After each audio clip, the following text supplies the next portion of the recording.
நாளைக்கான வீடியோ தாங்க வந்திருக்கு. வீடியோ வந்து சூப்பரா இருந்துச்சு அப்படின்னு தாங்க சொல்லணும். நம்ம சுடர் இருக்காங்கல்ல, அவங்க வந்து அவங்க தாய்மாமா இருக்கார்ல, அதாவது வேலு அவர்கிட்ட வந்து வசமா மாட்டிக்கிட்டாரு அப்படின்னு தாங்க சொல்லணும். மனோ சொல்ல பேச்ச கேட்டு நம்ம சுடரை வந்து தீர்த்து கட்ட போறாரு நம்ம வேலு அப்படின்னு தாங்க சொல்லணும். பயங்கரமா போய் நம்ம இவர் இருக்கார்ல, எழில் வந்து காப்பாத்துறாரு. அதெல்லாம் பார்க்குறதுக்கு சேனலை மட்டும் மறக்காம லைக் அண்ட் சப்ஸ்கிரைப் மட்டும் பண்ணிடுங்க. ஃபஸ்ட்டு எடுத்தவொடனே நம்ம சுடரும் எழிலும் மீட் பண்ணி பேசிக்கிட்டு இருக்கிற மாதிரி தான் காட்டிக்கிட்டு இருக்காங்க. அந்த நேரத்தில் வந்து நம்ம எழில் வந்து சொல்கிறாரு, சுடர் உனக்கு எதுவும் பணம் தேவை, எதுவும் என்கிட்ட பணம் சம்மந்தமாக எதுவும் உதவி வேணால் என்கிட்ட கேளு அப்படிங்கிற மாதிரி சொல்கிறாங்க. இல்லை சார், எனக்கு ஒன்றும் பணம் ஒன்றும் தேவையில்லை அப்படிங்கிற மாதிரி சொல்கிறாங்க. சரி சுடர், நல்லா பார்த்து போயிட்டு வா, உன்னோட ஜேர்னிக்கு என்னோடய வாழ்த்துக்கள் அப்படிங்கிற மாதிரி சொல்லிவிட்டு அந்த இடத்துல இருந்து நம்ம எழில் வந்து கிளம்பிடுறாரு. வீட்டில் வந்து மனோவை காட்டுறாங்க. மனோ வந்து பயங்கரமான கடுப்பில் இருக்காங்க. எவ்வளோ தைரியம் இருந்தால் அந்த சுடர் வந்து வெளிநாடு போகிறேன்னு போய் சொல்லிவிட்டு இங்கேயே இருப்பா.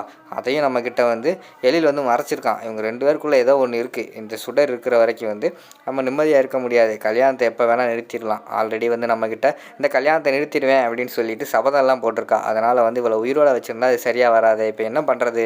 ஆனால் இவளை தீர்த்து கட்டணும். ஆனால் நம்ம பேர் வந்து வெளியில் வராத மாதிரி தீர்த்து கட்டணும். என்ன பண்ணலாம் அப்படின்னு சொல்லிட்டு யோசிச்சுக்கிட்டே இருக்காங்க. அந்த நேரத்தில் தான் அவங்களுக்கு வந்து அவங்க தாய்மாமா இருக்கார்ல வேலு, அவரோட ஞாபகம் வருது. வேலு வந்து ஆல்ரெடி சுடரை வந்து தீர்த்து கட்டணும்னு சொல்லிட்டு சுற்றிக்கிட்டு இருந்தால, அவனை லேசாக ட்ரிக்கர் பண்ணி விடுவான். ட்ரிக்கர் பண்ணி விட்டால் கதையை முடிச்சு விட்ருவான். முடிச்சு விட்டால் நம்ம பேர் வெளியில் வராது. அப்படியா சிக்கினாலும் அந்த வேலு தான் சிக்குவான். நம்ம எஸ்கேப் ஆகிடலாம் அப்படின்னு சொல்லிட்டு யோசிச்சுக்கிட்டு இருக்காங்க. டக்குன்னு வேலுக்கு வந்து கால் பண்ணுறாங்க. வேலு கால் பண்ணிவிட்டு வேலு ஃபோன் எடுத்தோடனே, என்ன மேடம் ரொம்ப நாளாக ஃபோனே காணோம் அப்படிங்கிற மாதிரி சொல்கிறாரு. இவ்வளோ நாளாக வந்து உனக்கு ஃபோன் பண்ண வேண்டிய அவசியம் இல்லை, ஆனால் இப்போ வந்து அவசியம் வந்திருக்கு அப்படிங்கிற மாதிரி சொல்கிறாங்க. என்ன மேடம், என்ன அவசியம் வந்திருக்கு அப்படிங்கிற மாதிரி வந்து அவர் கேட்காரு.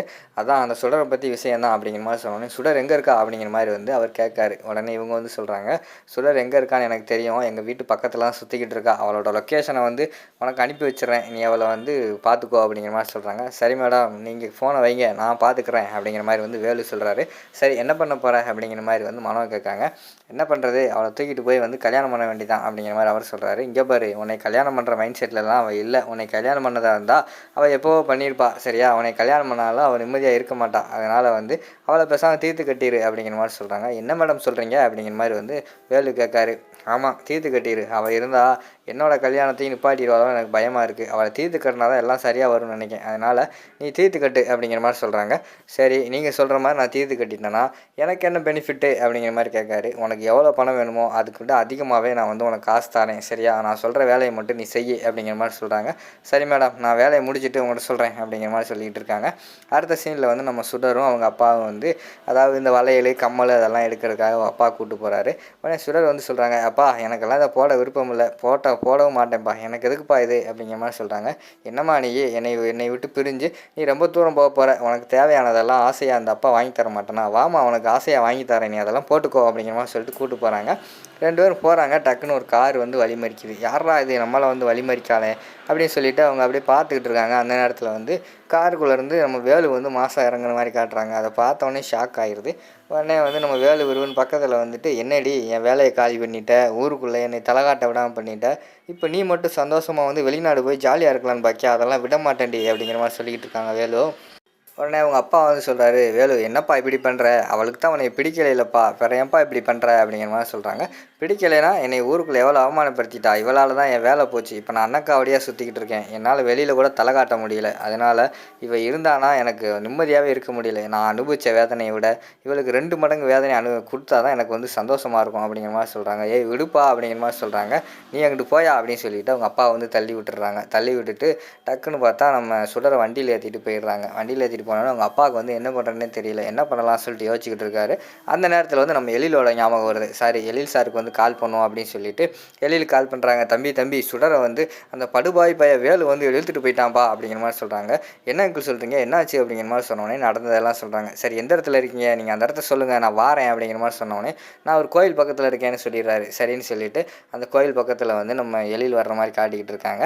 இன்னொரு பக்கம் பார்த்தா காரில் வந்து சுடரை தூக்கிட்டு வேலு போய்கிட்டு இருக்காரு. போகும்போது என்னை விட்றா, ஏன்டா இப்படி பண்ணுற அப்படின்னு சொல்லிட்டு கதவெல்லாம் திறக்கிறதுக்காக ட்ரை பண்ணிக்கிட்டு இருக்காங்க நம்ம சுடர். ஆனால் கதவை வந்து திறக்கவே முடியல.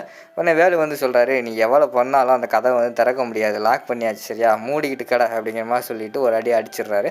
அடித்தவொடனே அவங்க வந்து லேசாக மயங்கி விழுந்துடுறாங்க. அதுக்கடுத்து பின்னாடி நம்ம எழில் வந்து அவங்க அப்பாவை கூப்பிட்டு ஒருவருன்னு பின்னாடியே வராரு. எந்த பக்கம் சார் போனாங்க அப்படிங்கிற மாதிரி கேட்டவொடனே அவங்க வந்து இந்த பக்கம் தான் தம்பி போனாங்க அப்படிங்கிற மாதிரி சொன்னோடனே சரின்னு சொல்லிட்டு வண்டியை அப்படியே ஃபாலோ பண்ணிகிட்டே போய்கிட்டே இருக்காங்க. அங்கிட்டு பார்த்தா சுடர் வந்து மயங்கிட்டாங்களா, திடீர்னு மயக்கம் தெளிஞ்சு என்ன பண்ணலாம் அப்படின்னு சொல்லிட்டு பேசாமல் ஏதாவது கொளுத்திடுவோம் அப்படின்னு சொல்லிட்டு அவனுக்குள்ள தீப்பெட்டி இருக்குது, அதை எடுத்துகிட்டு கொளுத்த போகிறாங்க. டக்குன்னு பார்த்தா அங்கிட்டு பார்த்தா சுடர் ஃபோனுக்கு வந்து ஒரு எஸ்எம்எஸ் வருது. அது யார், நம்ம இவர் பண்ணியிருக்காரு, எழில் வந்து பண்ணியிருக்காரு. ஆல்ரெடி வந்து வேலு வந்து சுடரை துரத்துறப்போ வந்து ஃபைண்ட் மை டிவைஸ் ஆப்பை வந்து ஏற்றி வச்சுருந்துருக்காரு. அது மூலயமா வந்து இவங்க எங்கே இருக்காங்க அப்படின்னு சொல்லிட்டு கண்டுபிடிச்சிட்டு வண்டியிலே ஃபாலோ பண்ணிட்டு வர மாதிரி காட்டுறாங்க. சப்பாலா எழில் சார் வந்து எஸ்எம்எஸ் பண்ணிட்டாரு, கண்டிப்பாக நம்மளை காப்பாற்றிடுவார் அப்படின்னு சொல்லிட்டு சுடர் சந்தோஷமாக இருக்காங்க. அந்த எஸ்எம்எஸ் வந்தோடனே அவருக்கு டவுட் வந்துருச்சு. வேலு என்ன எஸ்எம்எஸ் சத்தம் வந்துச்சே, டே யார் ஃபோன்றா அப்படிங்கிற மாதிரி கேட்டவொடனே ஆனால் என்ன எங்கள் ஃபோன் இல்லைனே அப்படிங்கிற மாதிரி சொல்கிறாங்க. அப்போனா இவ ஃபோனாக தான் இருக்கும் அப்படின்னு சொல்லிட்டு நம்ம சுடரோட ஃபோனை எடுத்து சுவிட்ச் ஆஃப் பண்ணி வச்சிடறாரு. இனி யார் நம்மளை கண்டுபிடிக்க முடியாது அப்படின்னு சொல்லிட்டு ஐயோ லொக்கேஷன் வேறு கட் ஆயிடுச்சே, இப்போ என்ன பண்ணுறது அப்படின்னு சொல்லிட்டு அது ஒரு பக்கம் வந்து நம்ம எழில் வந்து தேடி வந்துக்கிட்டு இருக்கிற மாதிரி காட்டுறாங்க. இந்த பக்கம் ஊருக்கு அவுட்ரு கொண்டு போயிட்டாங்க. நம்ம சுடரை ஒரு காட்டுக்குள்ளே கட்டி பிடிச்சி இழுத்துட்டு போகிற மாதிரி காட்டிக்கிட்டு இருக்காங்க. ஆனால் சுடர் வந்து விவரமாக அவங்க போகிற வழியிலெல்லாம் வளையல், அவங்களோட வாட்சு, அவங்களோட பேக்கு எல்லாத்தையுமே கழட்டி போட்டுக்கிட்டே போகிற மாதிரி காட்டிக்கிட்டு இருக்காங்க.